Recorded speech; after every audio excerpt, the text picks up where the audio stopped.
bisa meminimalisir stunting, tapi juga jika salah menyebabkan stunting, pola asuh, pola makan, sanitasi. Pola asuh ditaruh paling atas, karena 90% ini yang menyebabkan stunting. Nah, pola asuh teh hiji ya ibu hamil. Hamilnya ada 4 T, 4 terlalu. Cuma hamil bu, masuk terlalu muda, bukan? Terlalu tua, terlalu dekat. Jarak anak berapa? Yang kecil umur berapa tahun sebelum hamil? Berapa? Oke, sekarang hamil sudah 7 bulan, berarti pada saat hamil 21 bulan.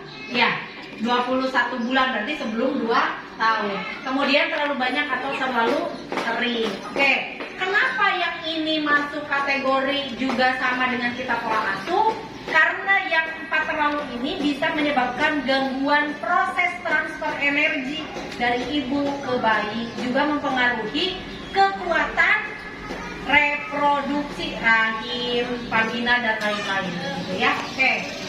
Oke, sekarang kita lihat dulu dari pola asuh remaja dan calon pengantin. Ibu lihat ini bayi segede gini. Oke, habis cerita tadi udah cerita di sana di Kelahiran.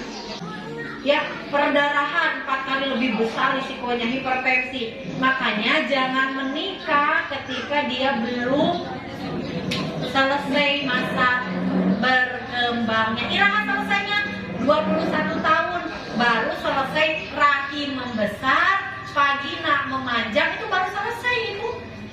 Jadi mulai sampai ke budak-budakan masih berkembang dari wae rahimnya. Jangan, karena itu akan menambah risiko. Begitu ya, titip ini edukasinya. Nah, ini nutrisi pada remaja ini yang disinyalir menyebabkan remaja kita menghasilkan keturunan stunting karena pola makan. Dianggap gaya lamun geus makan pizza, dianggap gaya lamun sarapanana burger, sosis, nugget dan lain-lain. Ari hayam teresep, ari nugget hayam resep, kan lucu.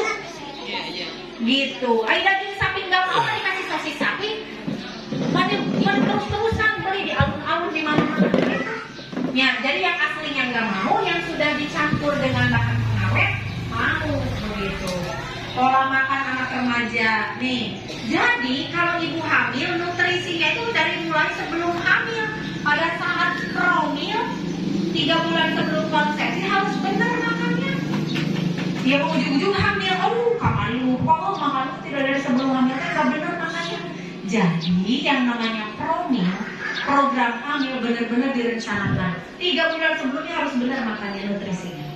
Gitu. Apa nih daya sehat remajanya? Sama lah dengan kita dengan anak-anak, ada 3J, jumlah, jenis, jadwal. Jumlahnya harus sesuai dengan yang dibutuhkan. Ibu yang usianya sudah di atas 50, tong hayam jika remaja makannya 2 piring dan sebagainya. Jangan. Nanti ibu bisa tumbuh ke samping, ke atas deh.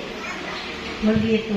Tapi anak-anak lebih butuh, maka kalau mencit hayam, paha, dada buat anak. Lain nanti balik bapak-bapak harus semua tumbuh deh dikasih paha jendela. Anak-anak dikasih ceker, salah. Ya. Jadwal. Kalau anak-anak jadwalnya kan 2:32, Bu. Udah bisa kasih makan anak nih di PMBA. 2:32. 2 jam sebelum makan jangan dikasih camilan supaya anak makan makan. 30 menit masa makan anak. Bagaimana kalau 30 menit belum selesai? Renang, Ibu. Emang gitu? Iya. Jadi ngasih makan anak itu maksimal 30 menit. Dan anak dalam posisi duduk tahu bahwa dia harus makan. Iya mah budak bari lulumpatan. Naik emang boleh makan sambil berlari-lari? Ibu menganjurkan makan sambil duduk. Ketika ibu terus seperti ini, maka anak tidak tahu jam makan saya harus seperti apa. Saya kalah sama anak sendiri. Anak saya gini, Mam, duduk, sit kan bahasa Inggris. Pun itu ngobrolnya bahasa Inggris. Sit properly, Dedek. Duduk, punya kursi sendiri. Kan suka dibawa-bawa ke restoran kayak gitu. Set, duduk. Terus makan. Dia putar alarm di HP atau di Yana. Set 30 menit, itu kan masih sisa 30 menit ya. Udah mam, ini masih ada tete. Jangan mam, udah 30 menit udah. Loh kok gitu? Loh mama nggak tahu. Emang 30 menit harus berhenti mam, biar dia tahu bagaimana dia harus menghabiskan dalam 30 menit. Sisanya di ada murken ya, nanti dah sebelum dimakan sama kurang paling penyayang. Sayang kalau dibuang gitu ya. Gitu. Terus dua lagi, setiap 2 jam itu ada makanan seringan ibu, buah, sayur dan sebagainya. Jadi kalau makan anak itu 32 begitu ya, 30 menit buat Yati ngasih makanan, nggak boleh lebih. Ya baca sehebat terus sampai dengan sejam dikasih makan, nggak boleh bu, nanti anak nggak pernah paham disiplin makanan ya. Gini. Sama jenisnya harus variatif, ulah kayak kadeli, bosan ibu. Ya variatif, kalaupun telurnya anu hiji mah di dadar, anu kedua mah di pindang, anu katilu mah di balado, anu kaopat mah dibikin apa gitu loh. Ya, ibu orang tuh kurang kreatif. Ceplok deh, ceplok. Nah ini yang namanya eating the rainbow, ibu. Makanlah seperti pelangi. Makanannya, jadi setiap buah berwarna itu, setiap warna itu mengandung vitamin yang berbeda dan khasiat yang berbeda. Ibu pengen kinclong, mukanya lucu-lucu dan glowing kayak Bu berarti yang harus diambilnya yang ini bu. Mananya? Ini yang yellow, ibu punten. Yang yellow berarti bu yellow teh naon? Orange, wortel, labu. Nah itu bikin glowing to skin. Nah ibu perlu tahu dia. Nah, lalu ibu pengen kuat daya tahan tubuhnya, berarti harus pakai yang purple, yang biru-biru, cherry, namanya blueberry, gitu bu. Nah setiap ini tuh ada. Bagaimana kalau pengen menurunkan kolesterol? Berarti yang white or brown, yang putih atau coklat, nah yang pir, jamur. Nah ini kan mereduksi kolesterol. Jadi setiap makanan yang kita makan, emang kudu dikira pas nggak ada yang hotel yang sabuat kuat, nah ya mah. Oh ini harus segini. Ini untuk ini gitu, jadi selalu ada tujuannya pada saat makan. Begitu ya, oke. Nah, 1000 hari pertama kehidupan, jadi nggak ada faktor keturunan terus-terusan ya. Oke, dilihat bu, ibu hamil, mana yang hiji nih? Ibu hamil nah? Cuma hamil tapi juga hamil. Oke, nih bu, Abi cerita tentang bagaimana orang hamil yang tidak makan dengan baik bisa menyebabkan stunting. Pada saat kita hamil, tumbuh janin dalam kandungan itu dengan cara developmental plasticity. Jadi janin punya kemampuan menyesuaikan diri elastis terhadap apa yang diberikan oleh ibu. Ibu makannya sebelah, mungkin keluarnya juga cimol. Juga sebelah, ya. Jadi kalau setiap hari ibu makannya aci-acian, mungkin keluar budak juga aci kan, gitu. Maksudnya gizinya yang ada di aci sakit gitu kan. Nah, inilah yang butuh ibu. Mau anak seperti apa? Mau majusi, mau Nasrani, mau laduni di dia. Kira mulai sebelum hamil. Kalau sudah hamil 8 minggu, ini paling rentan ketika otak, pankreas, ginjal dan lain-lain lagi tumbuh, lagi dibikin. Mulai 8 minggu udah mulai bikin jantung sama otak. Padahal 8 minggu teh keur memejeuna. Aduh nempel salaki ya lo digele. Aduh gini enggak ada yang juga si Bilar gitu. Ibu mau menjadikan anak ibu cerdas, pintar, tumbuh tinggi, hebat, bagus dan lain-lain di sini bu. Salah kaprah di sini ibu nggak akan dapat apapun di sini. Ibu sekarang sudah mulai terdengar janin ibu ngomong? Ente, tidak terdengar.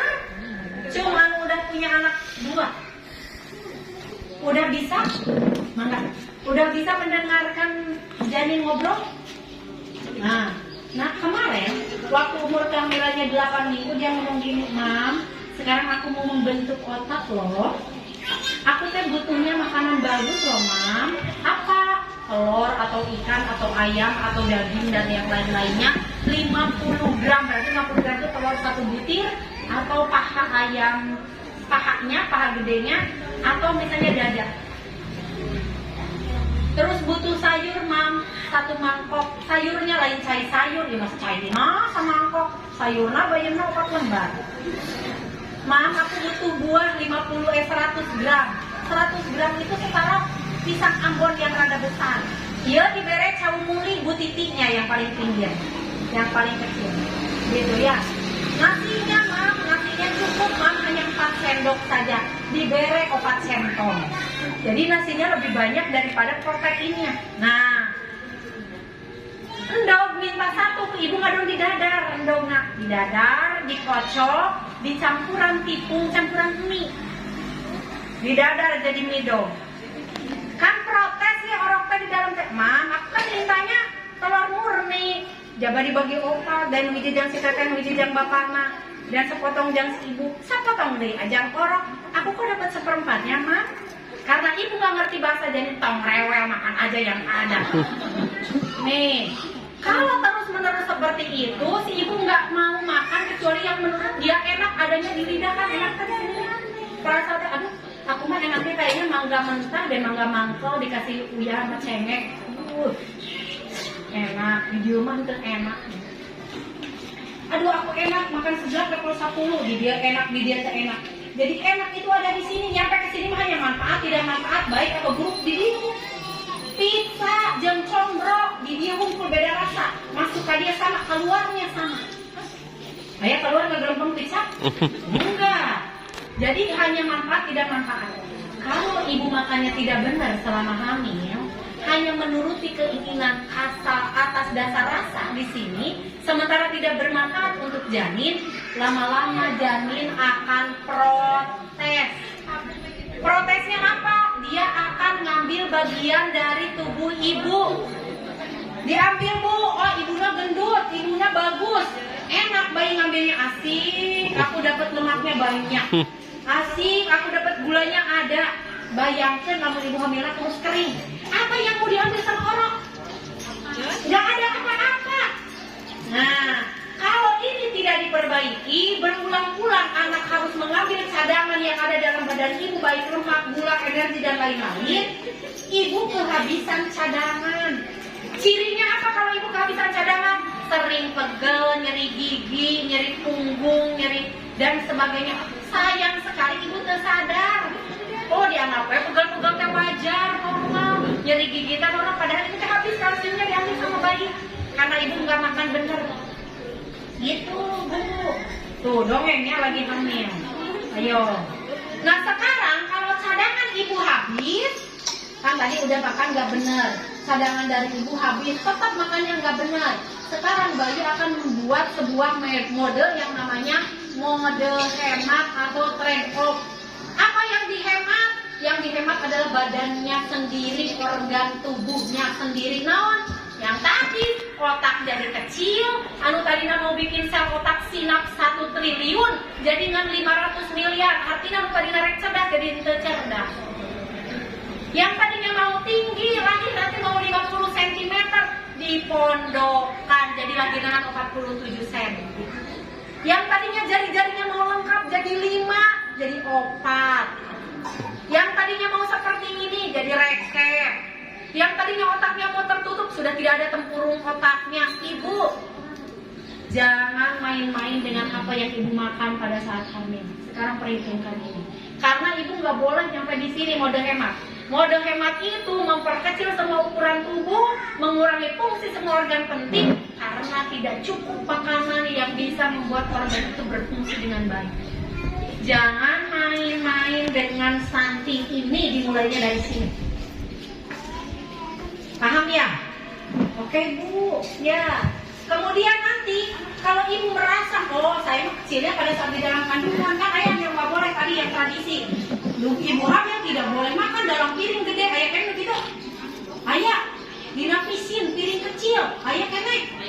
Ayah, itu kan biar bayinya nggak terlalu gede, nanti bisa ngegedenya di luar. Bohong, kan badannya udah dibentuk dari kecil. Mestinya kalau bisa nambah nanti dia akan menjadi mismatch. Tingginya nanti tidak ke atas tapi ke samping. Begitu, nanti banyak penyakit tidak menular. IQ-nya jongkok.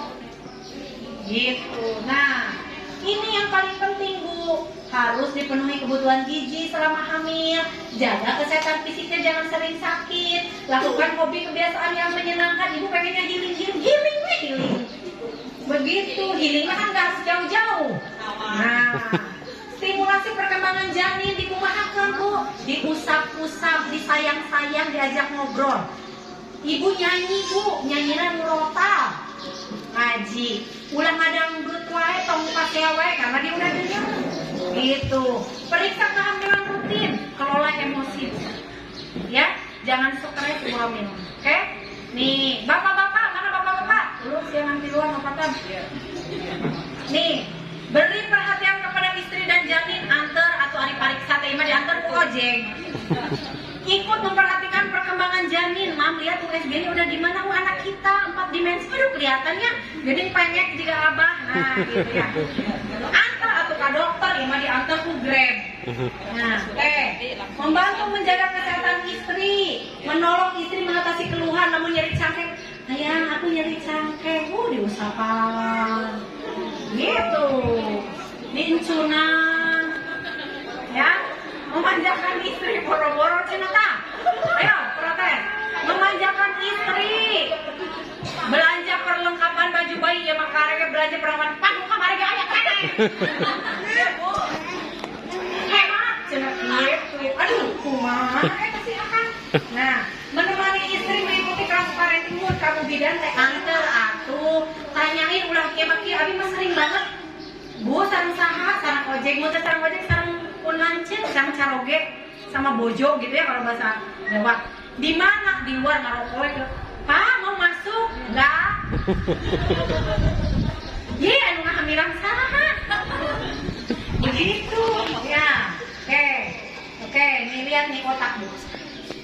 Ibu mau bentuk otak anak nggak boleh terlambat nih.